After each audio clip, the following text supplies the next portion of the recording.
اللہ کن سے محبت کرتا ہے؟ پتہ ہے یہ کیسے پتہ چلتا ہے کہ اللہ تم سے محبت کرتا ہے؟ جب گناہ کے بعد تمہارا ندامت برا ضمیر تمہیں توبہ تک لے آئے، جب مایوسی کے بعد کوئی طاقتور معجزہ کا خیال تمہیں واپس خدا تک کھینچ لائے، جب ہار کر تم گرنے ہی والے ہو تو اچانک سے تمہارے ذہن میں تہجد کی ترغیب آ جائے، جب رفتہ رفتہ حالات اتنے خراب ہو جائیں کہ تمہارا یہ دل تمہیں سجدوں کی طرف کھینچ لائے، جب وقت سے پہلے تمہاری دعاؤں کی حقیقت تم پر کھول دے، جب تم بچ جاؤ، جب سب کچھ تمہارے ہاتھ سے نکل جائے، صرف تم رہ جاؤ اور تمہارا اللہ رہ جائے، تو سمجھ لینا کہ تمہارا اللہ تم سے پیار کرتا ہے۔ ہر وہ چیز، ہر وہ انسان جو تمہیں گھما پھرا کر واپس اللہ کے پاس لے آئے، وہ اللہ کی محبت ہے، پھر بھلے وہ چیز تمہیں ملے یا نہ ملے۔ کسی کا مل جانا بھی اللہ کی محبت ہے اور کسی کا کھو جانا بھی۔ آزمائش بھی نعمت ہے اور آسانیاں بھی۔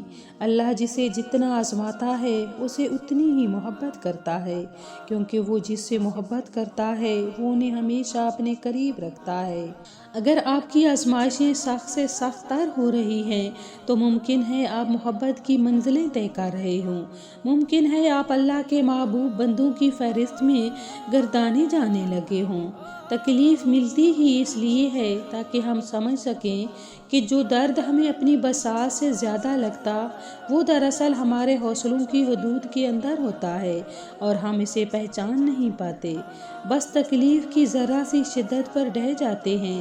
جب وہ مدد کرنے پر آتا ہے تو سمندر میں بھی راستہ بنا دیتا ہے، اور تم کیوں مایوس بیٹھے ہو کہ وہ تمہاری مدد نہیں کرے گا، تمہارا یقین نہیں توڑے گا؟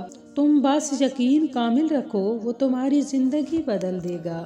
اپنے معاملات اور خوابوں کو اللہ کے حوالے کر دو اور اطمینان اور یقین کے ساتھ زندگی بسر کرو، اس بات پر بھروسہ کر کے کہ کوئی اس دروازے کو بند نہیں کر سکتا جسے اللہ نے کھولا ہو۔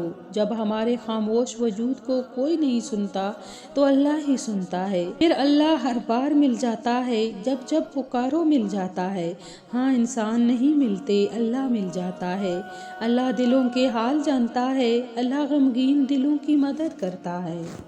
جن کی سوچوں پر اللہ تعالیٰ کی ذات حاوی ہوتی ہے انہیں کبھی نمایاں ہونے کا شوق نہیں رہتا، وہ گمنامی میں جیتے ہیں اور گمنامی میں ہی چلے جاتے ہیں، کیونکہ وہ جو کچھ بھی کرتے ہیں اللہ تعالیٰ کے لیے کرتے ہیں۔